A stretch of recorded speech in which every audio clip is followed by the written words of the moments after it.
Tarea 9. La libertad de la posesión de los demonios. 1. ¿Qué es un yugo? En el pasaje de Isaías 58, 6, también dice, y que rompáis todo yugo. Aquí encontramos el tercer aspecto, que veremos referente a la liberación. Esta palabra es usada, ya sea literalmente, para el marco de madera que une a dos animales, generalmente bueyes, o metafóricamente, para describir la sujeción de un individuo a otro. Bajo el contexto que estamos viendo, nos referimos a los yugos de esclavitud, que el enemigo coloca en las personas, para que se sometan y se sujeten a su voluntad. El Espíritu Santo quiebra todo yugo. Asegúrate de avivar la presencia de Dios en ti, por medio de la oración, la lectura de la palabra, y no dejar de congregarte. Isaías 10, 20, dice, acontecerá en aquel tiempo que su carga será quitada de tu hombro, y su yugo de tu cerviz, y el yugo se pudrirá a causa de la unción. La unción del Espíritu Santo, hace que todo yugo del enemigo se pudra y quede inservible. Sé lleno del Espíritu Santo, y vive en la libertad total que Jesús te da. 2. ¿Qué diferencias vimos entre cadenas y yugo espiritual? Cadenas espirituales, o de la depresión. El individuo está consciente de lo que hace, y no pierde la lucidez. Yugo espiritual describe la sujeción de un individuo a otro. Bajo el contexto que estamos viendo, nos referimos a yugos de esclavitud, que el enemigo coloca en las personas, para que se sometan y se sujeten a su voluntad. Posesión. La persona está a merced del enemigo, atrapándola en prisiones espirituales, sujetando su voluntad a él, incluso, en ocasiones puede manifestaciones por medio de ella hablando, es decir, ya no es la persona la que habla o actúa, sino que es el demonio que se manifiesta por medio de esta, aunque la posesión no se manifiesta continuamente. Es decir, hay ocasiones en que la persona habla y actúa normalmente, puede aparentemente desarrollar una vida normalmente, puede aparentemente desarrollar una vida normal, estudiar, trabajar, sin que nadie a su alrededor se dé cuenta. Sin embargo, cuando alguna persona entra a alguna iglesia, donde el poder del Espíritu Santo se manifiesta, o incluso cuando una persona llena del Espíritu Santo se acerca a ella, de inmediato el espíritu inmundo, que lo posee, se empieza a manifestar. Vemos un ejemplo, en Marcos 1, 23. Pero había en la sinagoga de ellos un hombre con espíritu inmundo, que dio voces, diciendo, «Ah, ¿qué tienes con nosotros, Jesús Nazareno? ¿Has venido para destruirnos? Sé quién eres, el Santo de Dios». Pero Jesús le respondió diciendo, «Cállate, y sal de él». Y el espíritu inmundo, sacudiéndole con violencia, y clamando a gran voz, salió de él. Al iniciar su ministerio, nuestro Señor fue a esta sinagoga donde, al estar enseñando las Escrituras, el espíritu malo que esta persona traía se manifestó hablando, e inmediatamente Jesús lo echó fuera.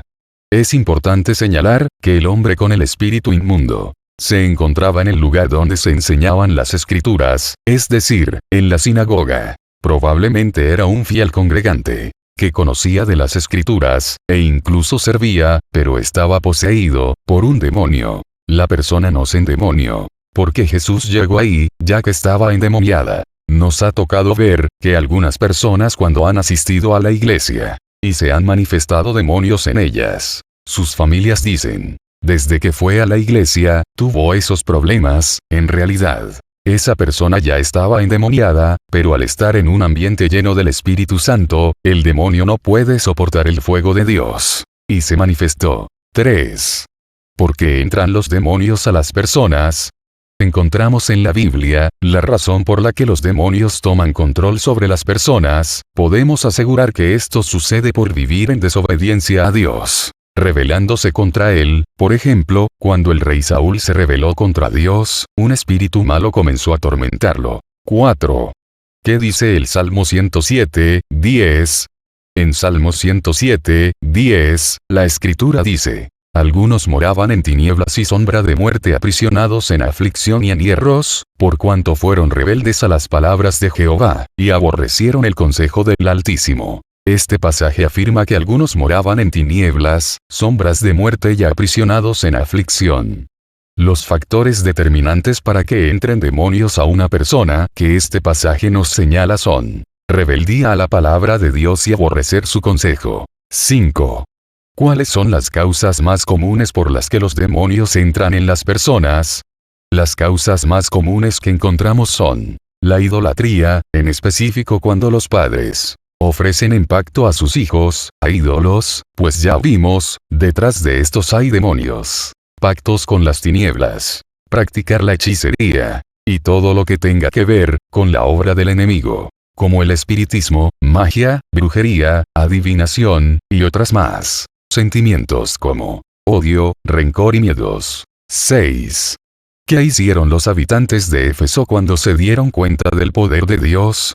Hechos 19, 13, 16, encontramos en Hechos 19, 13, 16, que unas personas trataron de echar fuera un demonio y no pudieron. El demonio habló por medio de la persona y le dijo: conocemos a Jesús y conocemos quién es Pablo, pero ¿ustedes quiénes son? Entonces se fue sobre ellos dejándolos desnudos y heridos. Cuando todos vieron esto, tuvieron temor y empezaron a magnificar el nombre de Jesús. Fue entonces que la Escritura dice que vinieron confesando sus pecados y dando cuenta de sus hechos, y los que practicaban la magia entregaron los libros de magia para que fueran quemados. Los habitantes de ese lugar practicaban magia, y por estas cosas abrieron puertas al enemigo, por lo que tuvieron que arrepentirse, entregar la literatura de magia que tenían y quemarla. La renuncia a esos actos debe ir acompañada de la quema y destrucción de todos aquellos objetos que tengan que ver con el reino de las tinieblas, tales como las imágenes, ídolos, literatura, amuletos, y cosas afines. 7. ¿A quién se le debe ministrar liberación?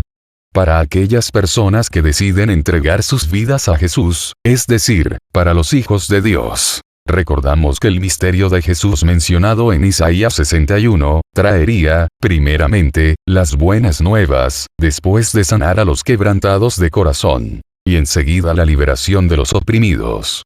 Primero es el mensaje de salvación, donde recibimos a Jesús como Señor de nuestra vida, posteriormente viene lo demás. El primer aspecto para ser liberados. Debemos entender bien el concepto de ser su hijo de Dios. No porque alguien vaya a la iglesia, participe en el grupo de alabanza, sea una mujer o servidor, significa que lleva una vida espiritual, sin pecado alguno. Si la persona en lo oculto practica el pecado, queda expuesto a que el enemigo venga a él y le ponga un yugo. El segundo aspecto para ser liberado es que para ser liberado permanentemente de los demonios o espíritus, la persona debe primero convertirse en un hijo de Dios, renunciando al pecado y entregando su vida a Jesús, porque este pan, el de la liberación, está destinado a los hijos. El tercer aspecto para ser liberado, es que la persona debe reconocer su pecado, arrepentirse de ello, proponiendo a su corazón no volverlo a hacer, haciendo una oración de renuncia. De ahí en adelante, la persona debe cuidar su vida. Si ha renunciado al pecado debe de dejar de practicarlo, porque fue debido a ello que había quedado a merced del enemigo. Ahora debe procurar vivir en santidad, para que de esta forma ser libre del enemigo. Recordemos una diferencia notable entre los hijos de Dios y los hijos del diablo, es que estos últimos hacen la voluntad del enemigo, mientras que los primeros hacen la voluntad de Dios.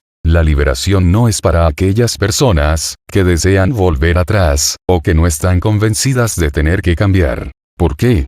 Luego su condición empeora.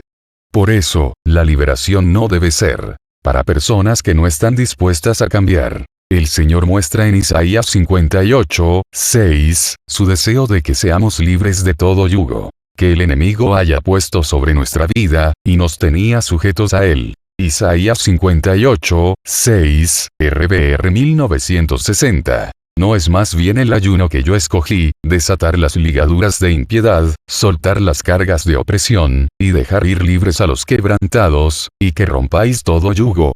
Isaías 9 dice: mas no habrá siempre oscuridad para la que está ahora en angustia. El pueblo que andaba en tinieblas vio gran luz. Los que moraban en tierra de sombra de muerte, luz resplandeció sobre ellos. Porque tú quebraste su pesado yugo y la vara de su hombro y el cetro de su opresor, porque un niño nos es nacido, hijo nos es dado, y el principado sobre su hombro. y se llamará admirable consejero, Dios fuerte, Padre eterno, príncipe de paz. Lo dilatado de su imperio y la paz no tendrán límite, sobre el trono de David y sobre su reino, disponiéndolo y confirmándolo en juicio y en justicia desde ahora y para siempre. El celo de Jehová de los ejércitos hará esto. Jesús es la solución a todo problema espiritual, la liberación, en todos los aspectos. Es posible, al abrazar su gracia, fuera de él, no hay posibilidad alguna. La liberación es para los hijos de Dios, aquellos que han decidido renunciar al pecado, y vivir en obediencia a Dios, recibiendo y creyendo en Jesús, como su Señor y Salvador. Lucas 11:20, Jesús dice: Mas si por el dedo de Dios echo yo fuera los demonios, ciertamente el reino de Dios ha llegado a vosotros. Él vino a establecer el reino de Dios, para liberarnos del reino de las tinieblas, por eso. 1. Debemos recibirle en el corazón, si Él habita en nosotros, no habrá lugar, para que ningún espíritu inmundo esté en nuestra vida. 2. Debemos establecer a Jesús, Señor de nuestra vida. Esto implica renunciar al pecado, y vivir en obediencia a su palabra. 3. Debemos buscar ayuda con un mentor, con experiencia en la materia, para romper todo pacto con las tinieblas. Quemar y destruir toda imagen, objeto, o literatura que tenga que ver con las obras de maldad. Testimonio. Una joven se acercó a Dios, y tuvo una liberación, dejando drogas y alcohol, siendo un testimonio muy poderoso de lo que Dios puede hacer. Sin embargo, a los pocos meses, tuvo una decepción en su vida cristiana. Se cambió de iglesia, pero esto no le sirvió, pues por su problema, no lo pudo superar. Dejó de congregarse, diciendo que aún creería en Dios, pero que no se congregaría. No obstante, tiempo después, volvió a caer en las garras del alcohol y las drogas. El enemigo la volvió a poseer, llevándola más bajo, al grado de prostituirse, para después, finalmente, llevarla al suicidio, como si el enemigo dijera: por haberme traicionado, ahora te llevaré más bajo, y te mataré. Disponte a servir. Nuestro cuerpo fue diseñado para ser templo del Espíritu Santo. Si no permitimos que Él nos llene de su presencia, el enemigo estará buscando una oportunidad para volver a entrar. La forma de evitar la caída es seguir todas las instrucciones que la palabra de Dios nos da, las cuales hemos venido estudiando, y además de eso, ocuparnos en actividades espirituales, como el servicio a Dios en nuestra congregación. El ocio no es bueno, debemos ocuparnos en asuntos que nos edifiquen. Las energías las gastaremos en algo, y nada mejor que emplearlo en el servicio a Dios. No dejes a medias tu restauración, sigue adelante. Al terminar la escuela de campeones, tendrás la oportunidad de prepararte para servir a Dios, no te pierdas la maravillosa oportunidad de hacerlo. Pregunta por la escuela de servidores, capacítate, y ponte la camiseta del servicio. Vive en la libertad total que Cristo te ha dado. 8. ¿Qué le pidió Jesús a la mujer que encontramos en Mateo 15, 21, 28? Para aquellas personas que deciden entregar sus vidas a Jesús, es decir, para los hijos de Dios. Encontramos en Mateo 15, 21, 28, que una mujer se acercó a Jesús, pidiéndole que liberara a su hija. En este pasaje, el Señor hizo referencia a la liberación de demonios, comparándolo a un pan, que es exclusivo para los hijos, es decir, para el pueblo de Dios. Cuando esta mujer le estaba pidiendo ayuda a Jesús, porque su hija estaba gravemente atormentada por el demonio. 9. ¿Cuál fue la respuesta de Jesús? Jesús no le contestó palabra alguna. Esa falta de respuesta, podríamos compararla con el pasaje de Lucas 11:11, en donde Jesús les dijo a sus discípulos: ¿qué padre de vosotros, si su hijo le pide pan, le dará una piedra? Aquí dice que, si a un padre su hijo le pide pan, no le dará una piedra como respuesta. Y en este caso Jesús no le estaba contestando a la mujer. Y cuando por fin lo hace, le dice que lo que está pidiendo es pan, que solo es para los hijos. En lugar de pan, el Señor le estaba dando como respuesta una piedra, la cual es dura, porque vemos que el silencio y posteriormente sus respuestas fueron duras, comparando su respuesta con una piedra. ¿Por qué le estaba dando una respuesta así? Porque no se lo estaba pidiendo una hija, ya que, si se lo pide un hijo, entonces la respuesta será pan, porque él mismo dijo, que si un hijo le pedía pan, no le daría una piedra. El pan de la liberación, solo es para los hijos de Dios. Es decir, para aquellos que han decidido entregar sus vidas a Él, y renunciar al pecado. Después, los discípulos intercedieron por ella, pidiéndole a Jesús que la despidiera. Por lo que Jesús le dijo, podemos entender, que le pedían que le ayudara, para que la dejara de ayudar, para que dejara de gritar, y se fuera de ellos. Este acto de los discípulos, puede ser comparado de los creyentes, o cristianos, que le piden al Señor, que libere a una persona, que no quiere un compromiso con Él, y tiene espíritus y demonios en ella. Debemos entender que, para poder llevar a la persona a una liberación genuina y duradera, primero debemos conducirla a arrepentirse de sus pecados, pues debido a ellos tiene esa condición, en el entendimiento que arrepentirse significa determinarse a cambiar su estilo de vida. Deberá renunciar a la práctica de pecado, lo cual abrió puertas al enemigo. Además, la persona debe determinarse a entregar su vida a Jesús, para que luego, pueda ser verdaderamente libre. 10. ¿Puede un hijo de Dios tener demonios? El genuino hijo de Dios, no puede ser poseído por un demonio, porque la Biblia asegura que un hijo de Dios, el maligno no le toca. 11. ¿Cómo se puede llegar a ser hijo de Dios? Para ser hijo de Dios, la Escritura dice, en Juan 1:12, que quienes reciben a Jesús y creen en Él, les ha dado potestad de ser hechos hijos de Dios. Uno de los requisitos para ser hijo de Dios, es creer en el nombre de Jesús. 12. ¿Qué dice Primera de Juan 5:18, en relación a los hijos de Dios? Primera de Juan 5:18, vemos que la Escritura dice, sabemos que todo aquel que ha nacido de Dios, no practica el pecado, pues aquel que fue engendrado por Dios, le guarda, y el maligno no le toca. Este versículo de la Biblia, dice, que todo aquel que ha nacido de Dios no practica pecado y como consecuencia el enemigo no le toca, pues aquel, es decir, Jesús, le guarda. No porque alguien vaya a la iglesia, participe en el grupo de alabanza, sea una mujer o servidor, significa que lleva una vida espiritual, sin pecado alguno. Si la persona en lo oculto practica el pecado, queda expuesto a que el enemigo venga a él, y le ponga un yugo. 13. ¿Qué aplicación le dimos a lo que menciona Proverbios 26:11 en relación a la palabra perros? Proverbios 26:11, RBR 1960. Como perro que vuelve a su vómito, así es el necio que repite su necedad. Volviendo con la mujer sirofenicia, que le pedía a Jesús que liberara a su hija, vemos en la Escritura, que el Señor le dijo, perrilla. ¿Por qué le dijo perrilla? Cualquiera se ofendería por esta palabra, leerlo sin entender el verdadero significado. Puede llevar a una persona a pensar mal de nuestro Señor, por decirle así, a esta mujer.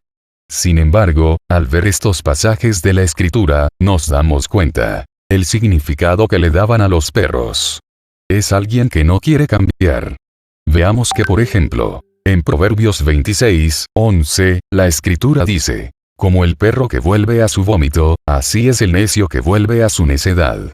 Al decir necio, se está refiriendo a la persona, que dice en su corazón, no hay Dios, es aquella que vuelve a sus pecados, abandonando el camino del Señor. Palabra perros, partes específicas de la Biblia los que causan división al cuerpo de Cristo. La palabra perros, en Filipenses 3:2, el apóstol Pablo la utiliza como referencia, para señalar a aquellos que son malos obreros, y mutilan el cuerpo.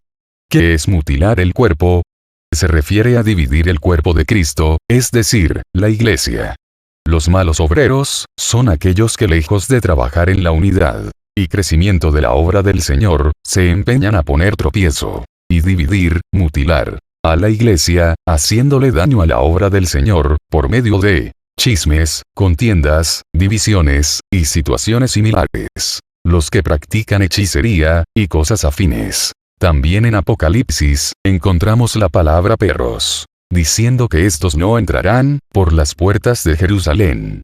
Apocalipsis 22:15. Mas los perros estarán fuera, y los hechiceros, los fornicarios, los homicidas, los idólatras y todo aquel que ama y hace mentira. Pone en el plano de los perros a los hechiceros, fornicarios, los homicidas, idólatras y mentirosos. Ya que todos, quienes practican estas cosas, abren puertas al enemigo, para que tome control sobre sus vidas y voluntad. Muchas personas, que practicaban esos actos, al venir a Jesús fueron liberados.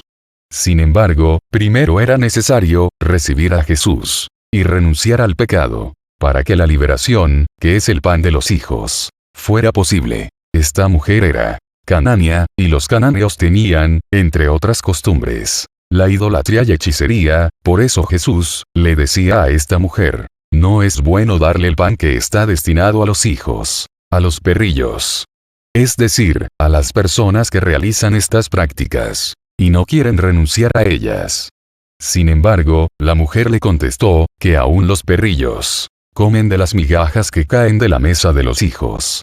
Es decir, aún los que practican estas cosas, pueden llegar a recibir el pan, que es para los hijos, si renuncian al pecado, y deciden alimentarse de lo que los hijos reciben. Fue entonces que Jesús le dijo: mujer, es grande tu fe, como diciendo, has entendido, que los hijos tienen ciertas bendiciones que Dios les da, y por cuanto has creído, recibe tu milagro, conforme a tu fe. Como si la mujer le dijera: yo he estado comiendo migajas, alguien me ha dicho que tú puedes hacer algo por mi hija, y te he creído, por eso he venido a ti, Jesús, ayúdame. Esta mujer le pidió ayuda a Jesús, porque creyó en él, y uno de los requisitos para ser hijo de Dios es creer en el nombre de Jesús. Por eso le dio el milagro de liberación de su hija. El Señor muestra, en Isaías 58:6, su deseo de que seamos libres de todo yugo que el enemigo haya puesto sobre nuestra vida, y nos tenía sujetos a él. 14. ¿Qué hace un espíritu malo después de salir de una persona? Mateo 12:44 y 45. Encontramos en Mateo que cuando un espíritu malo sale de una persona, anda por lugares secos, buscando reposo, y al no encontrar lugar, dice, Mateo 12:44, 45, entonces dice: volveré a mi casa de donde salí, y cuando llega, la halla desocupada, barrida y adornada.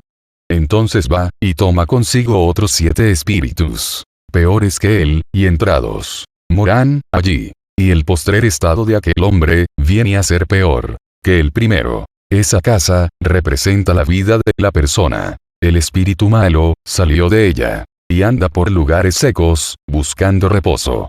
Al no hallar otra casa donde entrar, vuelva a la antigua casa. Es decir, a la persona donde salió, y si la encuentra barrida y adornada, pero desocupada, vuelve a entrar en esta, pero ahora acompañada de 7 espíritus peores, llevando a la persona a una peor condición. 15. ¿Qué significa que el espíritu malo encuentre la casa barrida? La encuentra barrida porque el Señor verdaderamente limpió su vida. La Biblia dice que si el Hijo os libertaré, seréis verdaderamente libres. La observa adornada, porque el Señor nos corona de favores y misericordias. Sin embargo, el espíritu malo la ve desocupada, porque la persona no procuró cultivar su relación con Dios, para fortalecer la presencia del Señor en su vida, y esto fue aprovechado por el enemigo para volver a entrar. Quien es libre por el Señor, debe permanecer en él, para conservar su libertad.